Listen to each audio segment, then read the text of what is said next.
ত্রিভুবনের প্রিয় মুহাম্মদ এলো রে দুনিয়ায়, আয় রে সাগর আকাশ বাতাস দেখবি যদি। আমি খালি বুঝানোর জন্য বলতেছি, গজল বলা মাকসাদ না। এটা গেল এক। খুব খেয়াল করবেন, 2 নম্বরে যারা উর্দু জানে, যেমন নীলফামারী অথবা নওগাঁ জেলা একটা এলাকা আছে, বিহারি এলাকা, বগুড়াতেও আছে, প্রত্যেক জেলাতেই আছে। এই বিহারিদের মধ্যে যারা আবার আশিক রাসূল দাবি করে, ওরা আবার পাকিস্তানের উর্দু শিল্পীদের ভাষায় বলে, तेरे नस्ल पाक में है बच्चा बच्चा नूर का, तू है आईने नूर तेरा सब घराना नूर का। না আপনারা কথাই বলতে চাইতেছেন না। ওরা আবার উর্দুতে বলে, বগুড়ার ভাষায় বলে, উর্দু মারিচ্ছে পারে, কথা কয় না।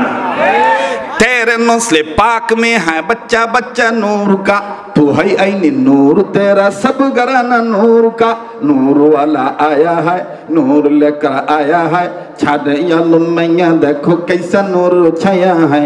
अस्सलातु अस्सलामु अलैका या रसूल अल्लाह, अस्सलातु अस्सलामु अलैका या हबीब अल्लाह। जब तो लोग ये चांद तारे झिलमिलाते जाएंगी, तब तो लोग जिसमें बलादत हम मनाते जाएंगी।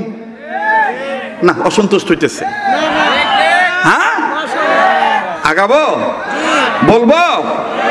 जब तो लोग ये चांद तारे झिलमिलाते जाएंगी, तब तो लोग जिसमें बलादत हम मनाते जाएंगी।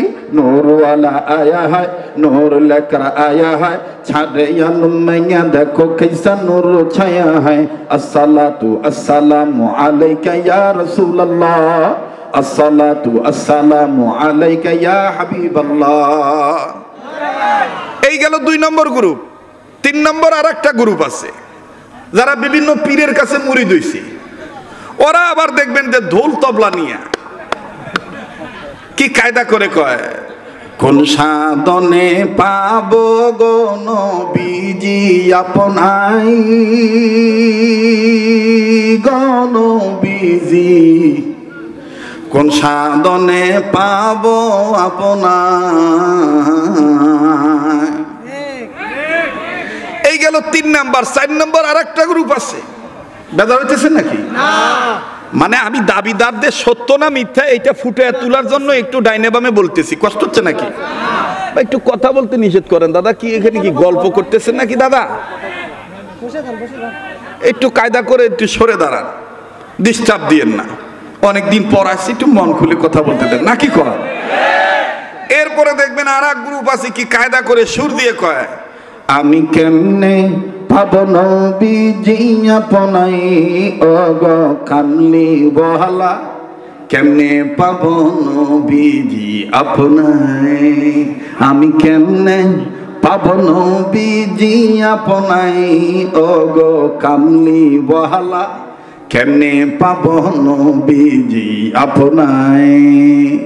আপো আল্লাহ পাক জাতে পাঠাই দিলেন দুনিয়াতে, আপো আল্লাহ পাক জাতে পাঠাই দিলেন দুনিয়াতে। নূরের বাতি দিলেন জ্বালায় সোনার মদিনায় গো নবীজি।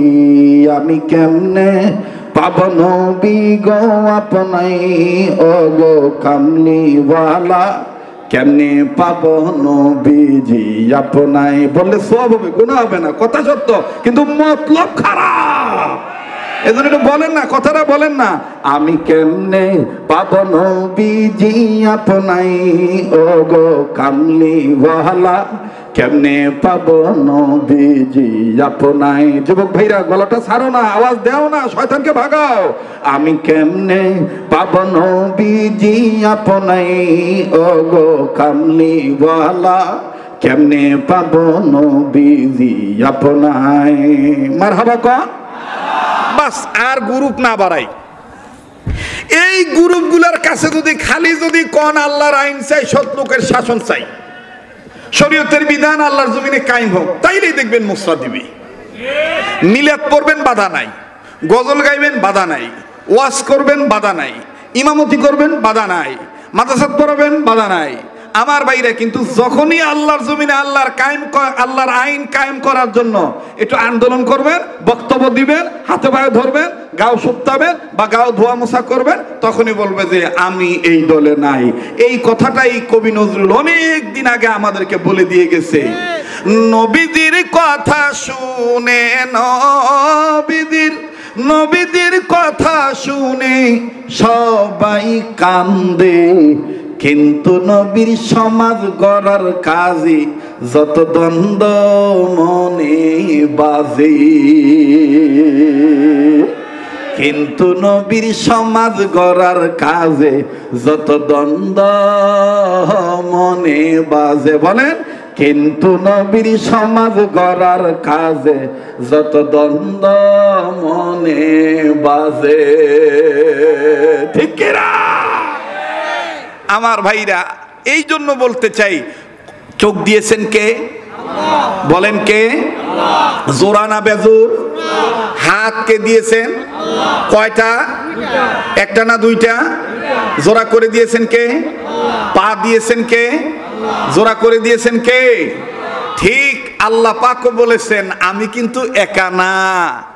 আমার কাছে যদি আসতে চাও, জান্নাতের দরজা যদি তোমার জন্য খুলে নিতে চাও, তাহলে আমার আর একটা জোড়া আছে। ওই জোড়া হইল আমার প্যারে হাবিব নবী মুহাম্মদুর রাসূলুল্লাহ। আল্লাহু আকবার বলেন, আল্লাহু আকবার বলেন। এই নবীকে যারা মানবে, এই নবীর ইত্তেবা যারা করবে, তাদেরকে ভালোবাসবে কে? আল্লাহ। জোরে বলেন, তাদেরকে ভালোবাসবে কে? মুসলমান ভাইরা আমার, বন্ধুগণ, আল্লাহ রাব্বুল আমিন ডাক দিয়ে বললেন, নবীজি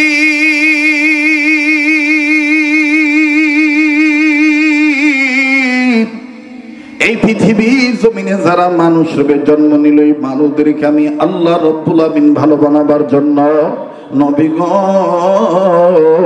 আমি আল্লাহ পাক জোড়া বস্তু নাজিল করে দিলাম দুনিয়ার জমিনে। নাম্বার 1, আমি আল্লাহ আমার পক্ষ থেকে কালামুল্লাহ কোরআনুল কারীম নাজিল করে দিলাম। দ্বিতীয় নম্বরে, এই কোরআনের আগে আপনাকে 1 নম্বর আমার হাবিব বলে আমি দুনিয়ার জমিনে নাজিল করে দিলাম। আরে ভাইরা, সিরাত সম্মেলনে এসেছেন, বাজান কি শুনবেন? গভীর মনোযোগী হয়ে শোনা চাই ভাই গো। সাহাবায়ে কেরাম আম্মাজান আয়েশাকে প্রশ্ন করলেন, আম্মাজান আয়েশা রাদিয়াল্লাহু তাআলা আনহা, আপনি বলেন তো দেখি নবী মুহাম্মদের চরিত্র কেমন ছিল? নবীজির চরিত্র সম্পর্কে আপনি বর্ণনা দেন। আম্মাজান আয়েশা ডাক দিয়ে বললেন, সাহাবীরা রে, তোমরা আমার স্বামী মুহাম্মদ নবীর চরিত্র সম্পর্কে জানতে চাও? শুনিয়া নাও, শুনিয়া নাও, শুনিয়া নাও। আমি আয়েশা তোমাদেরকে বলে দিয়ে যাই, আমার স্বামী মুহাম্মদের চরিত্র কোরআনুল কারীম। আওয়াজ দিয়ে বলেন না সুবহানাল্লাহ? আরেকবার আওয়াজ দিয়ে বলেন সুবহানাল্লাহ। আম্মা জানে সাদাক দিয়ে বললেন, সাহাবীরা রে, মুহাম্মদ নবীর চরিত্র সম্পর্কে জানতে চাও? আমি আয়েশা তোমাদের বলে দিয়ে যাই, আমার স্বামী মুহাম্মদের চরিত্র কানা খুলুকুল কোরআন। আমার স্বামী মুহাম্মদের চরিত্র হলো কোরআনুল কারীম। তোমরা কি কোরআনুল কারীম চোখে দেখো না? এই কোরআনটাই তো হলো আমার স্বামী মুহাম্মদের চরিত্র। আরে বাবাজি, কোন কোরআনুল কারীম হলো নবীদের জন্য সিরাত গ্রন্থ, কোন কোরআনুল কারীম হলো নবীদের আদর্শ, কোন কোরআনুল কারীম হলো নবীদের চরিত্র। এই কোরআনুল কারীম সম্পর্কে আমার আল্লাহ ডাক দিয়ে বললেন, নবীজি পৃথিবীর জমিনে যারা মানুষ রূপে জন্ম নিল, এই মানুষ যদি আমার কোরআনের দিকে আগায় আসে, আমি আল্লাহর আইনের দিকে যদি ধাবিত হয়, আমার ডাকে যদি তারা সাড়া দেয়, আমি আল্লাহ রাব্বুল আমিন তাদের দুইটা জিনিস পুরস্কার দেব। ওয়াল্লাহু ইয়াদউ ইলাল জান্নাতি ওয়াল মাগফিরাতি বিইজনিহি ওয়া ইউবাইয়িনু আয়াতিহি লিন-নাস।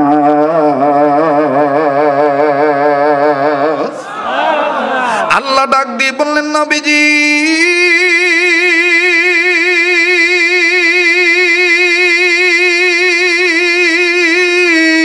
পৃথিবীতে যারা মানুষের জন্ম নিল, এই মানুষগুলি যদি আমি আল্লাহর আহ্বানে সাড়া দেয়, আমি আল্লাহ রব্বুল আলামিন তাদের দুইটা জিনিস পুরস্কার দেব। নাম্বার 1, আমি আল্লাহ তাদের জীবনের গুনাহগুলি মাফ করে দেব। দ্বিতীয় নম্বরে আমি আল্লাহ তাদের জান্নাত লেখে ধন্য করে দেব। কাজী আসেন না সিরাত সম্মেলন থেকে স্লোগানটা ঠিক করে নেই, আল্লাহ তোমার জান্নাতে যাব। বলেন, আল্লাহ তোমার জান্নাতে যাব। না না, এতগুলো মানুষ আওয়াজ দিচ্ছেন না, দোয়া করে দেব। আমার কিন্তু ভেজাল নাই, মানে কোনো কালেকশন আর আমার দ্বারা নাই। আমি শুধু এখন আপনাদের কিনে দোয়া করতে পারলেই বাসি। আপনারা কি থাকবেন না যাবেন? সোনার ভাইরা, কলিজার টুকরা যুবক ভাইরা, বাবারা, মুরব্বী বাবারা, বলেন থাকবেন না যাবেন? তাই সামনের ভাইরা চুপ থাকেন, পিছনের ভাইরা একটু আওয়াজ দিয়ে বলেন তো আল্লাহু আকবার। না না, সামনের ভাইরা দিয়েন না, পিছনের ভাইরা। এই আম গাছের জন্য দেখা যায় না কার মাথা কোনটা, খালি গাছ আর পাতাই দেখা যায়, মাথাই বোঝা যায় না। এজন্য সামনের ভাইরা চুপ থাকেন, পিছনের ভাইরা একটু জোরে বলেন তো আল্লাহু আকবার। আছে আলহামদুলিল্লাহ। এবার পিছনের ভাইরা চুপ থাকেন, সামনের ভাইরা নারায়ে তাকবীর। এবার সামনের ভাইরা পিছনের ভাইরা তাকবীর দিবেন, তবে তাকবীর দেওয়ার একটা মোশান আছে। মোশান হলো এরকম করে হাত মুষ্টি বাঁধতে হবে, উঁচু করতে হবে, নিজে একটু খাটতে হবে, আবার কারো পিঠে দাঁড়ায় যেন না লাগে। একটু 2 হাত তোলেন তো বাবা, হাত তোলেন তোলেন তোলেন, মাশাআল্লাহ। আল্লাহ তুমি দেখো কে কে তুলে নেই। এই পাগলের সাথে হাত তুলে ঠকবেন না। এই পাগলকে আল্লাহ বছরে কয়েকবার মক্কা মদিনায় নেয়। আমি কাবা ধরে আপনাদের জন্য দোয়া করি, দোয়া করব ইনশাআল্লাহ। এবার একটু হাতটা খোলেন, লাগান, আবার হাত মুট করেন, আবার খোলেন, আবার ধরেন, আবার খোলেন। এবার একটু নাড়াচাড়া দেন তো বাবা। এবার ঘুম ভাঙানোর জন্য, শয়তান খেদানোর জন্য একটু ডাইন বাম নাড়াচাড়া দেন, ধরে নাড়েন।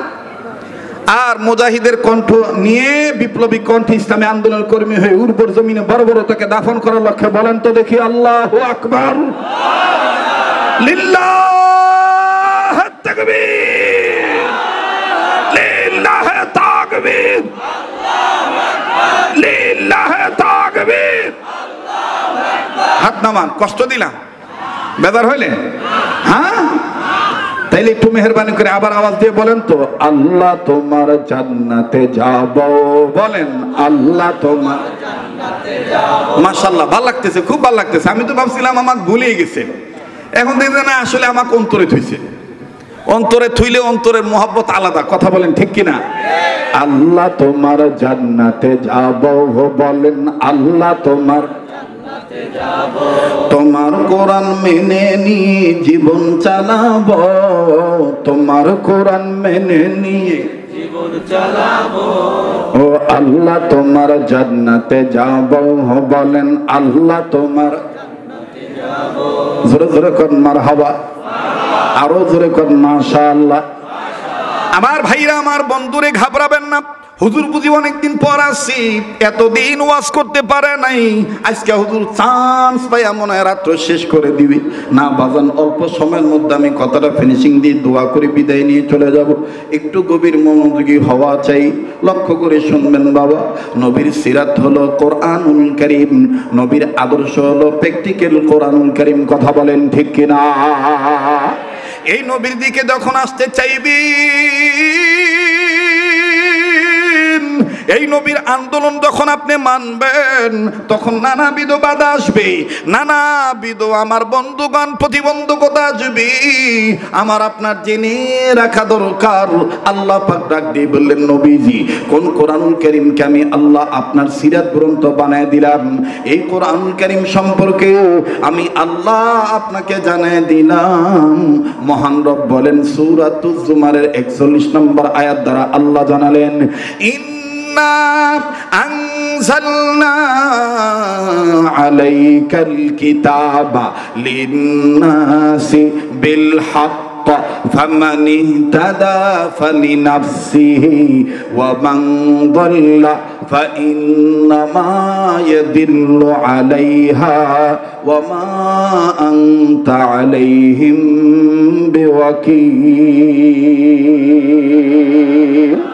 আল্লাহ ডাক দিয়ে বলেন, নবীজি যেই কোরআন আপনার উপর নাজিল করলাম এটা লিন্নাস, মানুষদের জন্য, বিল হক, সত্যের বিধান আকারে। জোরে কোন কোরআন সত্যের কিতাব না মিথ্যার কিতাব? আরো জোরে বলেন, কোরআন সত্য না মিথ্যা? এই তাইলে বোঝা যায় যারা মুসলমান হওয়ার পর কোরআনের আন্দোলনকে ঘৃণা করে ওরাই হলো মিথ্যাবাদী। কথা বলেন ঠিক কিনা? ওরা কি মিথ্যাবাদী? কোরআন হলো সত্য, নবী হলো সত্য, সাহাবায়ে কেরাম রক্ত দিয়েছে দিন কায়েমের জন্য, এটাই সত্য।